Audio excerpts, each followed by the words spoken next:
Fatherhood's back at it again. Yes, going on. Another glorious week in the books. Yes. So, fellas, who's got a hot topic? Who's got something pressing on their mind, or should we? I got something. I got something to talk about. If you guys don't have something, you guys.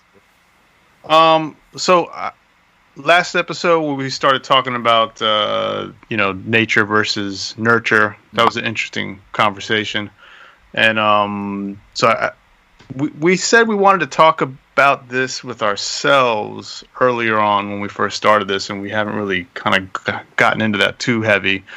But I'm just curious because I've been thinking about this just when I'm monitoring my own parenting skills or lack of skills or whatever. So yeah, I'm wondering for you guys, what do you think your relationship or lack of relationship or whatever, good or bad, with your dad is creating the way that you're raising your kids? What are the things that you see yourself doing positive, or there are some negative things that you're doing that you want to break the cycle from maybe how you were raised, or I don't know. I think it just kind of varies depending on how we interacted with our dads growing up. Before we get started answering, that's a meaty motherfucking topic. That's what I was about to say. I was gonna say that's a hand grenade of a topic. Yeah, I'm looking at, like, I wrote down a couple topics for myself, and I'm looking at mine, and mine are like 2-minute joints. This joint is like a season. Right here. Yeah. We need to have a special psychologist guest to dissect what we talk about right now. Well, we can do the shortened version of it, but just something I've been thinking about. Just, like I said, I don't know if everyone else does this. I'm assuming they do, but I just am kind of constantly kind of checking my own temperature in terms of what kind of job I'm doing raising my son, and the things that I'm hopefully teaching him and hopefully not instilling in him, and I'm wondering, like, where is this coming from, and what's kind of the guiding force, and so for me, like, as I mentioned earlier, I have a great relationship with my dad now, but I was not raised with him, and it wasn't until probably elementary school that I started, that at least I can remember having some contact with him, and then that was limited contact, and then through the years it had just kind of been gradually building up, but it was never, it's strange. It's like when you're a little kid and you have a dad, but you really don't know what that means because you're not around them all the time, and it seems more like, all right, this is a friend as opposed to a parent, because you're just used to whatever parenting style is going on daily with you. In that case, it's my mom. So yeah, I wonder sometimes, just like, okay, what did I not learn that I probably could have benefited from having a dad around all the time, and so I'm mindful of that when I'm raising my son. Like, okay, these are things that I never really thought I needed to know.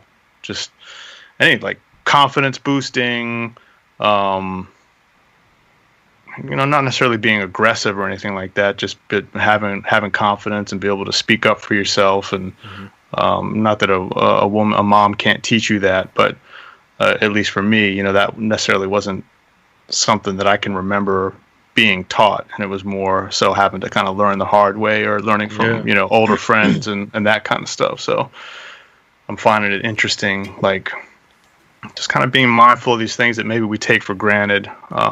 When you say that, excuse me, you, like, it was like a friend versus an actual parent, I get what you're saying, but in your case, and this is something I guess I'm not all that clear about.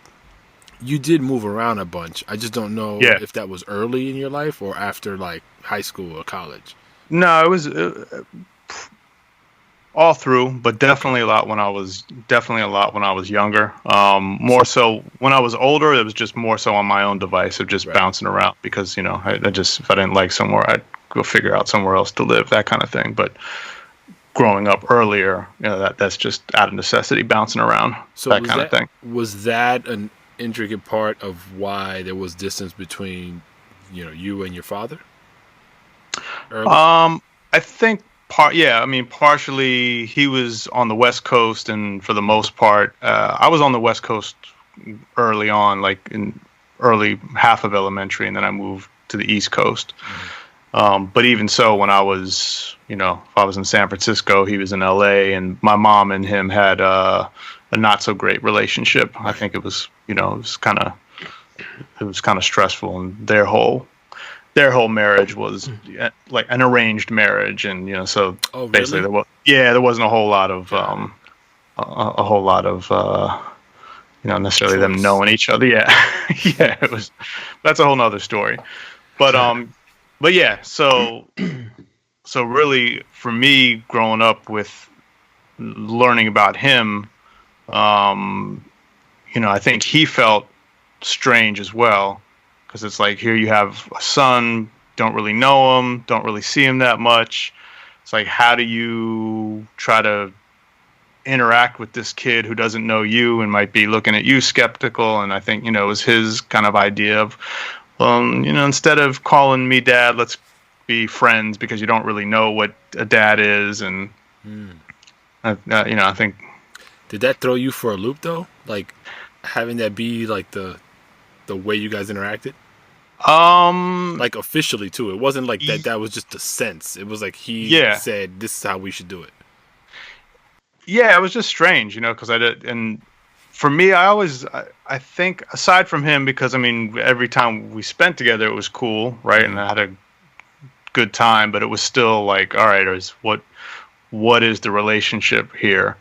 Whereas like my mom's boyfriends or ex-husbands or whatever, that kind of like, I never really cared much for them and, never thought, to me, it was always like,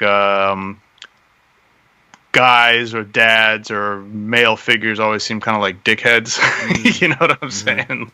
Yeah. So I never really thought too highly of a dad scenario or that kind of thing. So I guess this particular situation was just, it was what it was, and I really couldn't make much out of it other than what I was being presented with, because I really didn't have a context as to what it should be. And frankly, a lot of my friends didn't, they didn't have fathers for the most part, and those that did were also dickheads, whether they were alcoholic or abusive and that kind of thing. So, yeah. Damn. So how does that, as far as your own parenting, because like comparing and contrasting from your own dad, like what are you picking up that you're noticing that you're either applying from the, what you picked up, or I'm sure there's a lot of question marks too, right? Yeah, I think for me, I am hyper aware of just trying to be as present as I can in his life, and like just be that dad that is going to be super important to him, and really play a prominent role in his life, and not just play the sideline. Because I don't necessarily have context from growing up as to what a dad should or shouldn't do. So yeah, I think and I think that's a good thing, like that I am present and I am paying attention and trying to play as an important role as I can. Yeah, I think that's probably the thing that lacked for me, which has bolstered me to want to do more and be more present in my son's life. I always wonder about like, so you're brought up in a particular fashion, you experience things in a particular way, especially when it comes from the parents, and it's easy to go, or at least it seems like from people that you witness, it seems like you can either follow in the direction of how things happen to you, or you can deviate from it because they were either so they're probably in most cases so bad or didn't feel as comfortable that you go in the more positive direction to kind of Right. offset what took place. Right. And that's something that's interesting to me because for me, like my dad was like an adulterer, right? Rolling Stone, like always, had some new girl, but I can't say that he wasn't present in my life, right? All throughout, he would always be around in some way, shape, or form. So the presence aspect, I give him a lot of credit for. But then the adulterer part of it, right? I grew up like really resenting that just because I knew what my mom went through. So for me, it was always like I always had a very high appreciation for women, and specifically when it came to relationship. Like it wasn't something that I took for granted and was like, yo, I'm a dick around, whatever. Like I had my little phase, but it wasn't something that I was like you hear most guys, right? Or your friends or whatever. They're like, oh yeah, nah, I'm just slaying everything. Like that wasn't my thing because of that. So Because of him, right? Yeah, because I saw what they did to my mom, so I was like, nah, yo, I can't do that to another woman. And so I think that's one of those things that for me, like, has kept me on the straight and narrow in my relationships. And it's been great for me, but I could see other people look at me crazy when I'm like, nah, I haven't done that, or nah, I don't steer away. And is that something? So now that you're, on that trajectory, is that because that to me that's a positive thing, and Right. I'm assuming that's probably something that you would want to instill in your son, or at least pass along, like, hey, this is one way to consider and think about relationships. Yeah, I mean, obviously he's still When the time comes, right. yeah. He's still a little young, but I think my wife and I express a lot of love to each other, and that's also something that I never really saw growing up. Both and we talked about this, I think, in previous episodes. Like, we knew that there was love from the single parent home that we came from, or the dual parent home, but it wasn't really expressed all that often. And so my wife and I, make it a point to express to each other, and not like forcefully. It just Right. naturally kind of oozes out.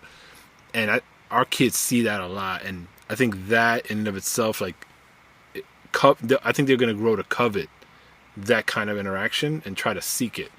Now, when that happens, I think that's going to be where the challenging part comes, because what we have, my wife and I, knock on wood, I don't see around a lot. And so for them to find, I think, may be difficult just based on the numbers. But it's an interesting challenge for us as we grow older, because, I don't know how we can say something, express it, but then for them to find something similar may be very hard. Yeah. Well, my wife and I are on the same tip with you, and just in terms of, showing that love, and, luckily we have a great relationship, and then it makes me think, like, damn, this is, thank God we do, because I can only imagine what that must feel like to be, we've been talking to different folks, and, some of them have had to do the weekend dad Right. routine, or I think about my dad, and, whatever their circumstances were, I'm sure he, wanted to have more of a role in my life. But, because of the nature of their relationship, it just wasn't possible, or Yeah. whatever the case may be. I could just only imagine what it's like to not be there, or not have full access to my kid, and be able to, be a part of their life. And that, that's gotta be a tough. I mean, it's tough for everyone. It's tough for the kid, and it's also tough for the father. Yeah. I think that one of the things too to consider is subconsciously the stuff that we might not even know that we could do wrong, or because of those experiences that we've had. And that's what I fear more than anything else, because I think you can think about the things you didn't have, or the things that your father, if he wasn't around or whatever, or your parent did wrong, and you could say, okay, that was wrong, and I want to try to do better. But then there might be psychological repercussions that subconsciously you're not aware of.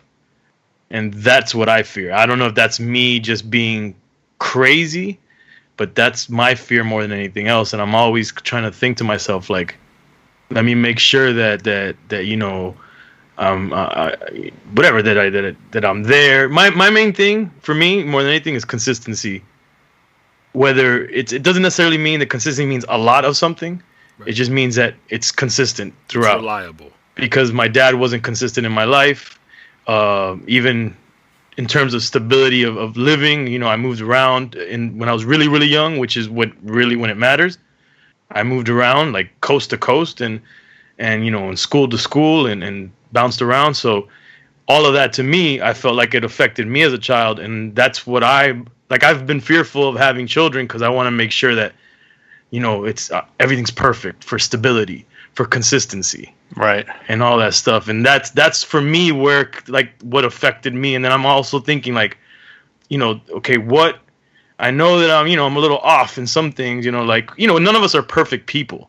And when I'm talking about subconscious, I'm not talking about anything crazy or like you're going to do anything wrong. I'm just saying like you just want to try to be that perfect parent to your child. But there is no perfection, obviously.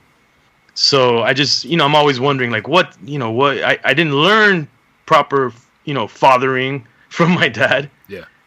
But what subconsciously I don't, you know, I need to make sure I'm not, you know, doing anything. Like I've always worried, my dad was an alcoholic. And so I was always like thinking about that. And then of course now I do a fucking show called Dream Champs. So I'm like, God damn it. Am I a fucking, you know, alcoholic? Holy shit. And to a degree I must be an alcoholic. So, you know, then I'm wondering, is that going to affect my child? You know, like, oh, fuck, man, I'm fucked. You know, like, there's all these stupid little things. But ultimately, at the end of the day, for me, man, I'm trying to just keep a stable home and be consistent.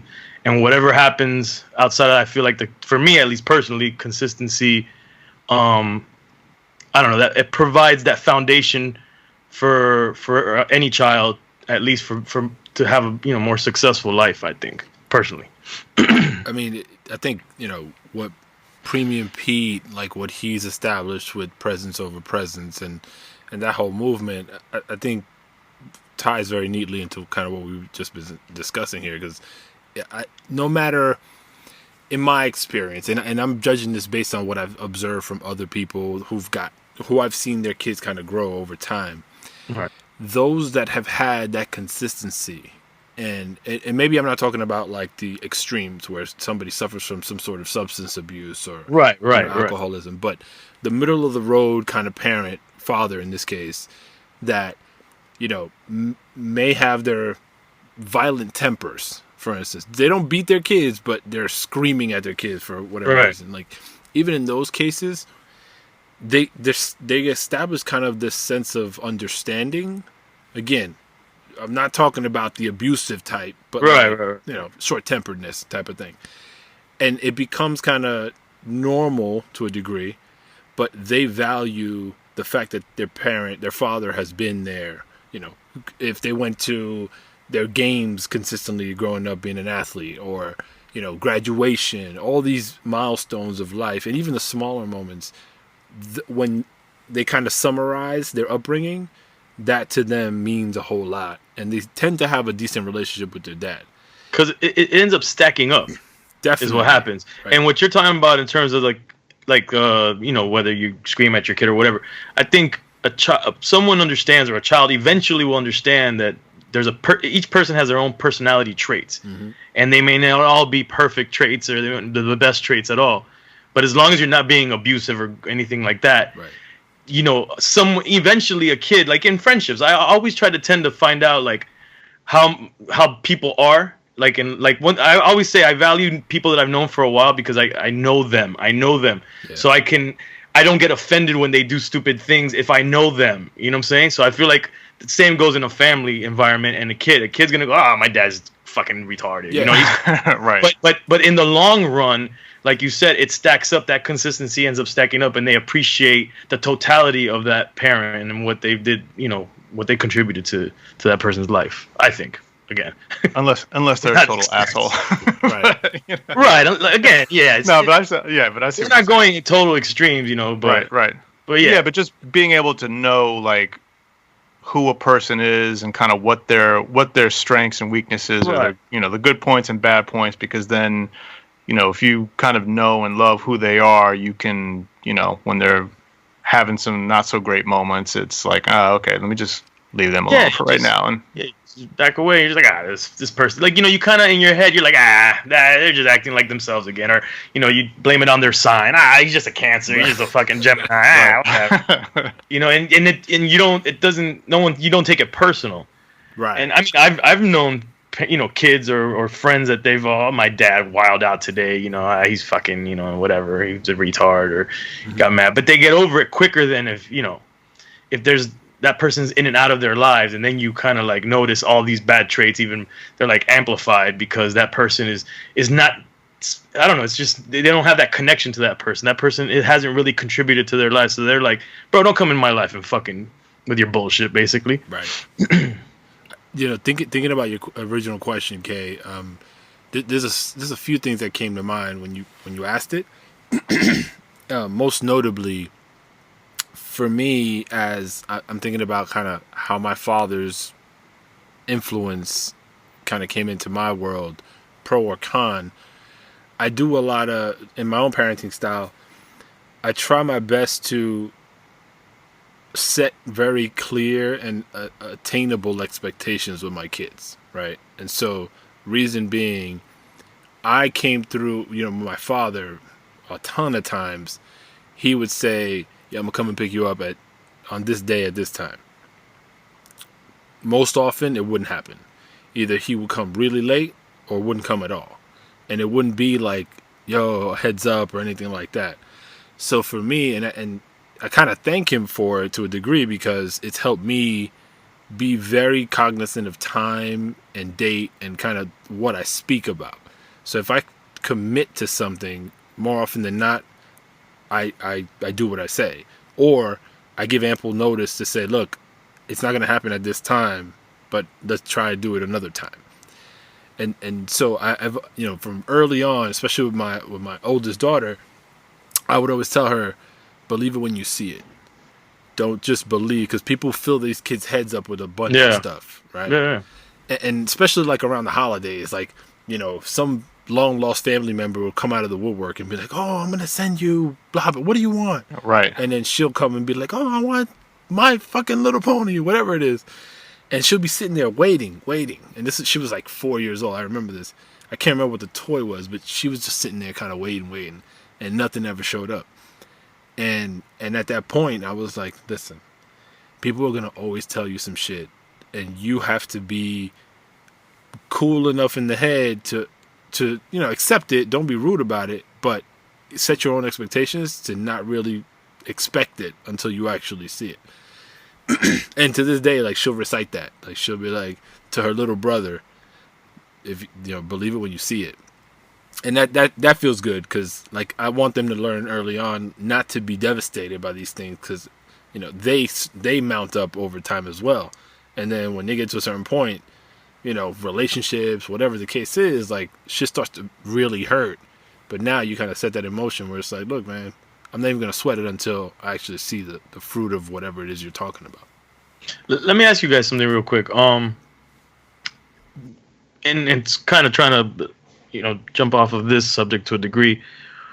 Do you feel that you guys share the same exact outlook on parenting styles with your spouses? I think I'd say 99% of the time, yeah. I think both of us jumped into this, with the mindset of like, hey, even if we disagree with something, let's try to talk it out and see if we can get on the same page, or gives each other the room to figure it out or try something. Because I think just in the idea of like the child, like if the kid sees that the parents aren't a united front, it's much easier for shit to go haywire, or for them to try to, because they can be slick and they'll try to maneuver around and, figure out who's more in line with what they want. Or so I think we've been, we've talked quite a bit about and just tried to be mindful about being a united front, and like I said, even if we don't agree on something, let that be a conversation between us, as opposed to finding out, in front of the kid. And it could just be small things sometimes, and sometimes it's just like, my son might say, hey, can I watch a show in the morning? And I might feel like, yeah, okay. And on the flip side, my wife doesn't necessarily want him to do that because she wants to do something else. So it may sound insignificant, but like little things like that, if one of us says yes, the other says no, then that can sometimes cause a bigger crisis with the kid. Creates inconsistency. Yeah, exactly. So I think those are just learning lessons of like us just probably just having to communicate more about, hey, let's do this, or I find myself, I think both of us end up just kind of saying, well, let's check. Why don't you check with your dad or check with your mom first, and just so we get a kind of a better feeling. But did you see, in me as a new parent, I feel like we haven't been parents long enough to know what our parenting style is going to be necessarily. But did you ever feel that you gave more leeway, or you followed the lead of the mother because they are the mother? They carried the baby for 9 months and all that. Like the mother tends to kind of like lead the way, it seems, in the beginning. I'm not sure if we had that. I think at the beginning we were both you're just so new to it, right? And I think both of us were just looking at each other for support to make sure that we were doing the right things. So I don't think we leaned one way or another. I mean, there's definitely times where I just might not have an idea about it, and for me it's, hey, trust your motherly instinct. But on the flip side, I think I'm a pretty good dad, and so she trusts my judgment quite a bit as well. But I think there are things, especially as I've mentioned lately, about just some of the attitude changes that we're going through, and it's not super major, but it's him just learning how to deal with frustration and anger. And I see my wife kind of taking the lead in the working it out area. So I kind of take a step back and just I'm letting her kind of flow through it and following her lead on that, because without us even really having to talk about it, it's more like, hey, instead of blowing up at him and causing more friction, let's try this scenario and see if we can talk it through, and it might make more sense and be more beneficial in the long run. So I think as we're learning as parents, there'll be times where I'll see that she's got a kind of a plan in mind, and I'll step back and let her drive on that, and vice versa, that kind of thing.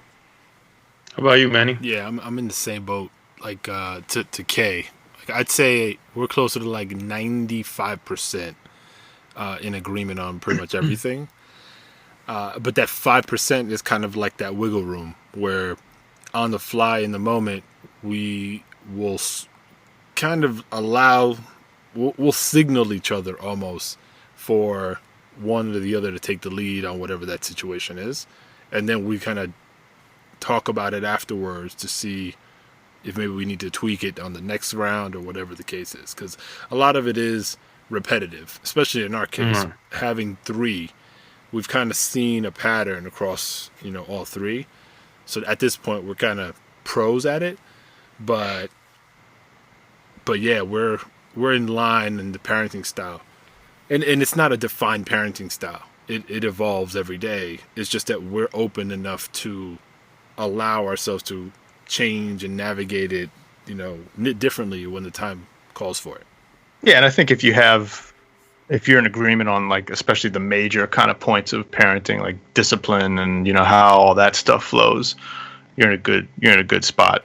But you're right, even the little things, that kind of consistency, that can go a long way. But we're all apt to fuck up and make mistakes and whatnot. So I think as long as we all have each other's back, that's the major thing. But like, even for instance, we were talking about this a few episodes ago, like the whole iPhone thing. in my house, right? Right. Like, I'm staunchly opposed to her having it. My wife is in agreement with her having it. All right.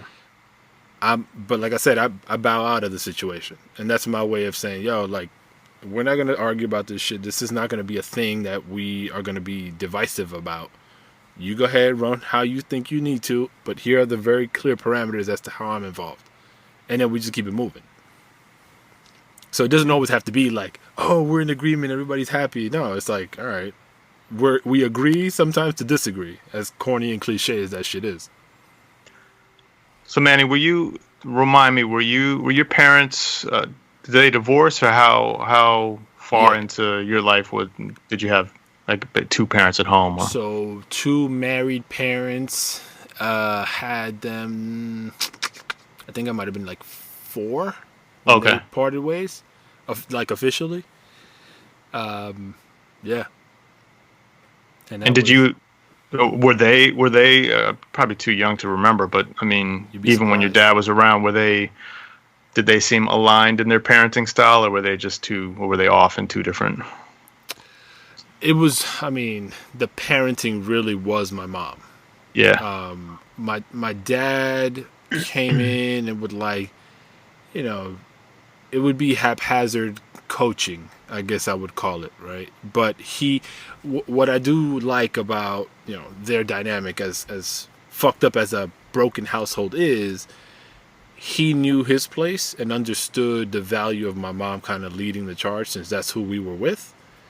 And he respected her as a mom, so there was never any real, that I can remember, any disagreement in parenting of us or what have you.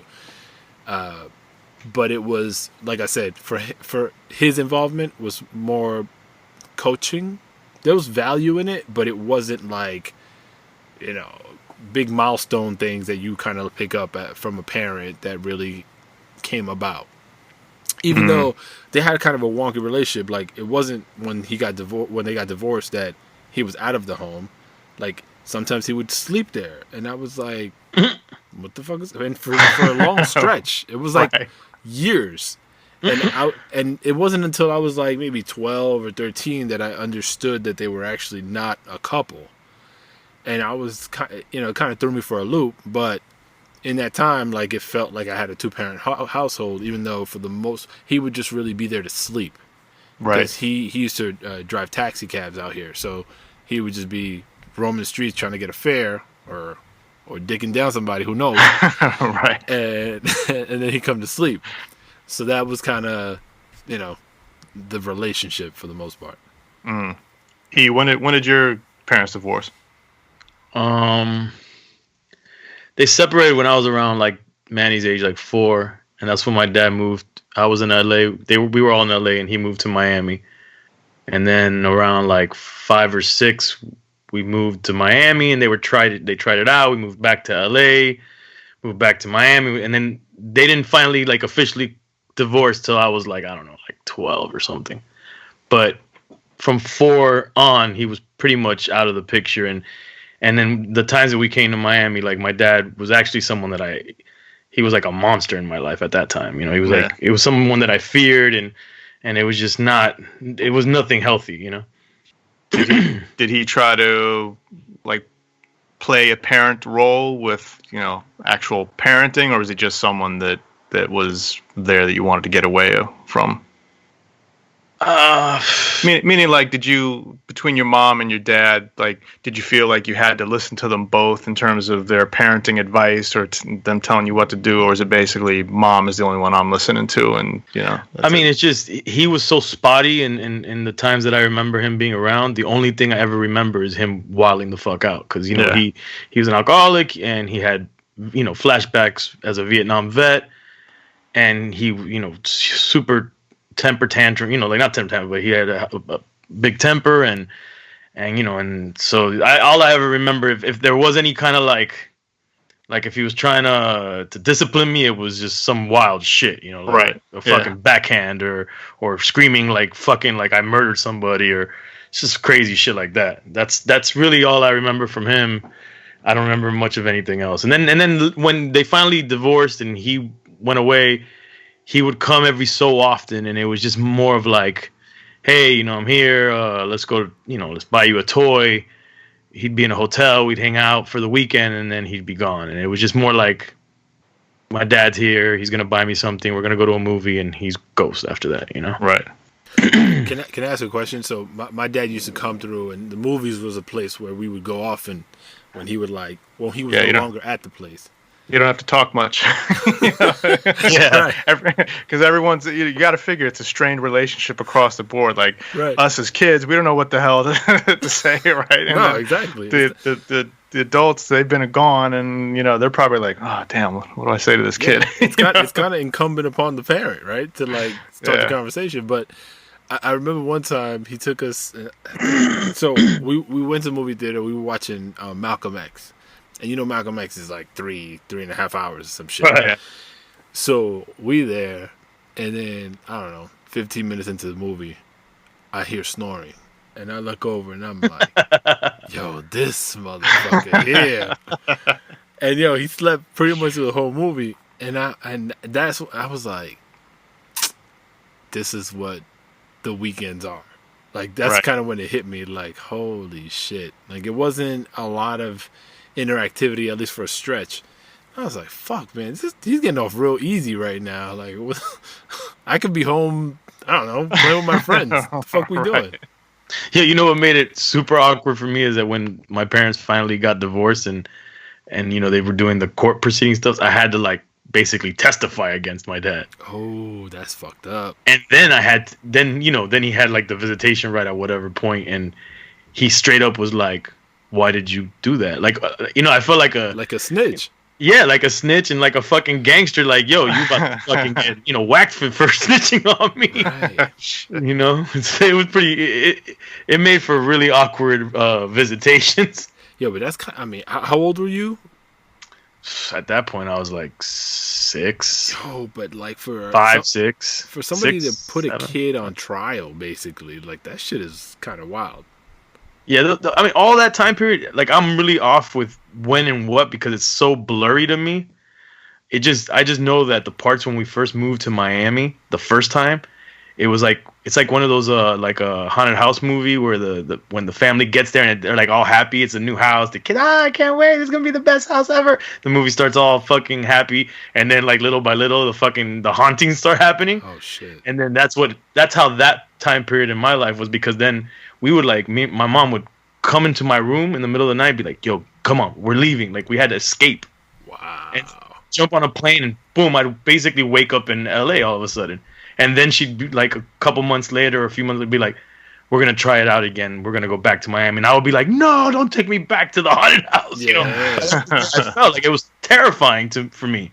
And in the crib here in Miami, it was in Country Walk. And anybody that knows Miami at that time in the 80s, Country Walk is this new development that's like super south in the middle of nowhere at the time. So it's like I'm coming from LA where this is my life. In LA, I had my friends, my family at the time. And then boom, I'm in Miami, this foreign place. I'm practically in and the way I looked at it, in the Everglades. Mm-hmm. And I remember I hate storms rainstorms, because when we would come here in the summer, it's nonstop monsoon rains. So it's like added to the haunted house vibe. Like, oh shit. And then my room, he had my dad had the nice, like a nice crib compared to what we lived in LA. Nice cars, all that. My room was like on the other side of the crib. So it was just horrifying for me.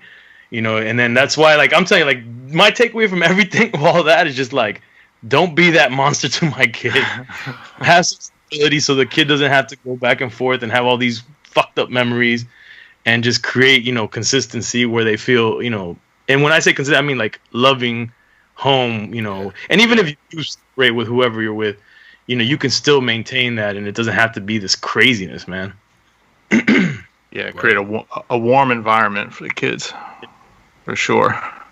What it comes down to in many cases, it's relieving yourself of enjoying your own life, and I don't mean it like now you're fucked, you have kids, like you can't live. That's not what I'm saying. But you have to be selfless and really focus on the well-being of the kid. Like, you hear parents talk about this shit all the time, like, I can't sleep anymore or whatever the case is. But like, you really have to mentally prepare yourself to live for them. And once that switch kind of is flipped, a lot of this consistency stuff I think starts to naturally come about. But I find like there's parents that I know that are really still trying to live their own lives, and at the sacrifice of their children. Like they'll just dump them. They're still weekend partying every week. Right. And their kids are off with the neighbor or whoever, and that shit, it kind of takes a toll on the kids after a while. I wonder though, and this is something that I'm trying to grapple with and understand now. I understand everything you're saying, but there has to be like how do you balance? Yeah, because your mental stability, you're being able to let out some steam, you're being able to do whatever job gives you, income to provide that stability. That's all just as important, because you could be like, I'm selfless now, I'm all yours, and then everything else goes to shit. Mm-hmm. That's not going to help, No, that's an extreme, right? I mean, the balance has to be there. Yeah, you have to be. Right. I mean, I think you have to figure out what that balance is. Basically, it's like, all right, if I've got X amount of days, and maybe when I didn't have kids and didn't have a lot of responsibilities, I'm out partying or letting loose or whatever. Right, absolutely. 4 days a week. But, maybe in order for me to maintain some sanity and kind of feel like myself, maybe I'm going to limit that to 1 day a week, and, just to make sure that, I still feel like myself, because, yeah, you do have to take care of yourself and feel good about yourself and what you're doing, because that's going to help you take care of those around you. But again, I think it's just with anything, find a balance. I mean, that's probably a lot of people's hardest thing is trying to figure out. I think that's that shit. I think that's right there is like the Pandora's box or the secret to this, because that's something that I think a lot of people deal with, and that's when the parenting styles also take a toll on you, because if you have different parenting styles and you're trying to find balance, like the parents are in totally different wavelengths, and that starts to cause friction. Mm-hmm. Right. And it's also what isn't like this, the stuff that you do before and after kids, like what's really important. You know what I mean? Like what half of the stuff that we probably do before we have kids or before we're in a relationship is because we're looking for ultimately relationship and kids, right? Even if we don't know about it. Right. And then afterwards, half of that shit is probably non-existent. We don't even need to be thinking about it. So, I mean, for me, most of my time outside of my son is probably spent thinking about, creative work stuff, things that'll bring me joy in that respect. And it's also an important part of providing for my family and, thinking about what's, him down the road, that kind of stuff. So it's setting up the foundation for yeah. And really quick, also even more complicated, I think, for people in the industries that we're kind of all in to a degree. Like I sometimes I look at people with 9 to 5s and I kind of like say, man, I would imagine that would be easier to create the balance with that kind of a job. Like a 9 to 5. Well, I would think. Maybe I'm wrong. I don't know. No, you're right in the sense that there is a sense of predictability that comes from, call it the traditional job, right?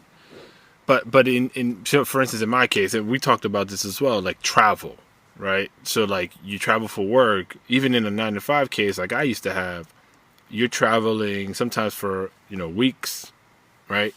And that takes a toll on any family, really. But like if you don't have, for me that's therapy, right? Because I'm away for a week, like I get to unwind a little bit. But then, in a matter of a couple of days, like I really start to feel like a void, and then it turns into this other thing where it's like, shit, I gotta get back. And so, but there's many people that I've worked with who that doesn't happen. Like for them, it's like, shit, I can go another week and it's all good.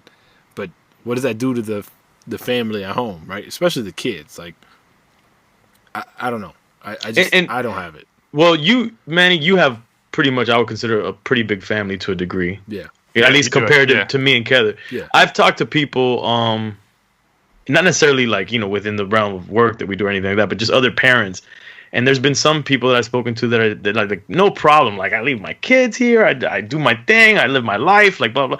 But one thing I do notice about those people is that they have a bigger family where I think it absorbs, that void for the kid, at least, where the kid's like, if I'm not here, if the parent's not there, the extension of that parent through, grandfathers, aunts, uncles, siblings, whatever is there. And I think that when you have a smaller family unit, there's more of that void, and it's unfortunately it affects the child more. It affects I think everybody, not just the child, the parents, because you feel guilty. Like, I'm not gonna lie, like I'm saying to myself, man, why do I feel guilty about certain things? Because I want to eat, I want to be there most of the time. If not 100% of the time, if anything, but you just can't. And you gotta go and do things, and sometimes you have to do things for you. Because if you're not, this ultimately it becomes health, whether it's mental health or even physical health, you need to be healthy so that you can be around for your children and your family and provide for them. And sometimes I feel like that's where maybe, in a family structure, people might, depending on what you do, that becomes difficult, that balance becomes difficult, or that understanding amongst, significant others and stuff like that, because depending on what kind of lifestyle you live. I always liken what you just said to, how when you board a plane and they go through like the safety protocol and they talk about when the mask comes down, like what you're supposed to do is really put yours on first and then tend to everybody else. To your exact point, like if you're not right in a place where you can actually feel right about yourself, there's no way that you're going to provide what's necessary, both nurturing and financial and all the other shit, to anybody. So you gotta find that happy place for yourself and have that be consistent. But like I said, I'm talking about the extremes. I'm talking about people, like Kay said, 4 days a week they going out and the kids seeing them, that's crazy. 3 times. I'm just trying. Well, the thing is, again, like, it's funny in my specific circumstances, like my job seems like it's a party, like it's fucking, drink champs, or when I do have meetings, it's always a fucking, a drink fest or a party fest or whatever. And so one would think that is your steam being let out there at the same time that you work. But what I always try to tell my girls, like, no, and I told this to somebody the other day, like, they're like, oh man, you have the best job ever. And I go, not for nothing. Whenever anything becomes a job, it is just like any other job. That's right. I'm happy that I do this over this, but once you're obligated to do something and this is what you do and it becomes repetitive and if you don't do this, you're not going to get the same income, then that's a job like any other job, and there's the stresses that come with it. So for me, like, I tend to like to hang out with my friends outside of anything that has to do with like the entertainment business. I like to just shoot the shit with them, have drinks with them, like have drinks with them that's not that I'm working to, like, drinking, while I'm working. It's just me hanging out and just, letting off steam that way. Yeah. And sometimes it's hard for people to understand that. I don't know why I just made this about my problems. No. Come on, man. It's therapy session. That's it. We're your shrinks, bro. Yo, really quick though, I gotta fix something. My girl got mad at me because when Syph said that he didn't love his kid for however many months, I was like, I kind of agreed. And sometimes you blurt things out and you don't really quite explain it, or you didn't really mean it the way you said. Right. Obviously, I loved my child from birth, but I think what Syph was trying to say and what I was trying to say is that in the beginning you're kind of on this like protect and like you want this little thing to live, and it doesn't, it hasn't grown a personality. It's just this new thing in your life that you're just worried that, hey, I just want to make sure this baby lives. Right. And you're kind of like on like, autopilot. You're worried about not dropping it, and that's right. basically what it is. Right. You don't, and then once that baby starts to, you get used to having the baby around, and then that baby starts to develop personality, and all this stuff. You notice yourself having that type of affection that we all know comes with being a parent. I mean, I don't know if I fixed what I said, but she was like, "What? You didn't love your kid?" See, that's why this podcast is dope, because we're talking about it from the guy perspective. Like, we say shit like that, but we understand what we mean. Because we're brutes and we say dumb shit, dude. Right. We do. You know? But we know how to slice it to understand what the core meaning was. It's harder for a woman to see, I think. But right. It's okay. We forgive you. She's like, I love the baby while it was in my stomach. And yeah, you couldn't find out it took you months? I'm like, it wasn't months. That was an exaggeration, obviously, for effect, you know?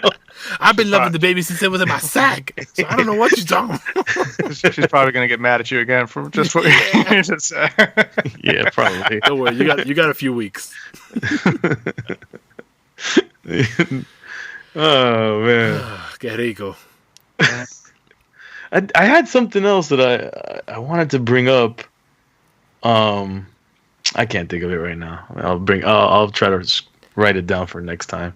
All right. We clocked in pretty nicely here. Okay. Yeah, this is good. That's it. So okay, you gotta tell us, how do we end this? You know how it goes. That sounded mad creepy. You know. Indeed. Indeed. We got to make shirts that say indeed. Did we already say that before? They're coming. Yeah, we said it. Indeed. It's taking our time. That's all. All right, peace. All right, fellas. Fatherhood.